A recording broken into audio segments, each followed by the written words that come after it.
Ship emissions in Singapore more than doubled over the pandemic. NTU researchers predict it'll continue to climb another 6% if port congestions resulting from COVID-19 restrictions continue next year. For more, we're joined by Professor Adrian Law from NTU. Professor Law, what drove the surge in ship emissions here, and how concerned should we be? So thank you for having me. I teach maritime students in my school in NTU. So I would first like to say a big thank you to the maritime industry. I think it's hard to imagine how we can live through the pandemic without shipping.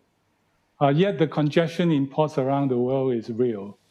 Instead of hours, now the ships takes days at the berth and anchorage area, while the auxiliary engines of the ships are still running. And this is driving the surge in the ship emissions in the port areas, according to our calculations. So to sum up, not only that the port congestion increases the business cost, but it also has an environmental footprint, which we need to be more aware. Professor Law, there were plenty of restrictions during the pandemic, and that led to longer operational times, which that in turn contributed to emissions. So how likely are we to see reduced emissions once measures are eased? Very likely. Once the measures are eased, our model shows that the situation will return to normal as of year 2019, or even better. This is because starting from year 2020, last year, the International Maritime Organization has made it compulsory to use low sulfur fuels for all vessels in international water. And this has led to a major reduction in the emissions of pollutants such as sulfur dioxide and fine particulate matters. This reduction is factored into our model. On top of that, the pandemic has actually accelerated the uptake of digital technology in the maritime industry.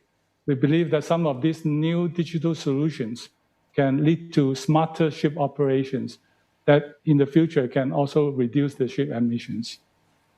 Professor, Singapore stepped up efforts to help ease global maritime delays, which indirectly protects its hub status. How do the benefits balance against the downsides in ship emissions? Yeah, as I said before, our study is showing that the port congestion is driving the increase in ship emissions in the port waters around the world. And so if we can ease the global maritime delays, it will lead to a reduction in the idling time and therefore reduce the ship emissions. So we do not see any downside at all. Professor Law, you mentioned the rise in the uptake of digital technology during the pandemic in the shipping industry. But how can we better mitigate the environmental impact of ships idling using better technology? There are many innovations that we can pursue.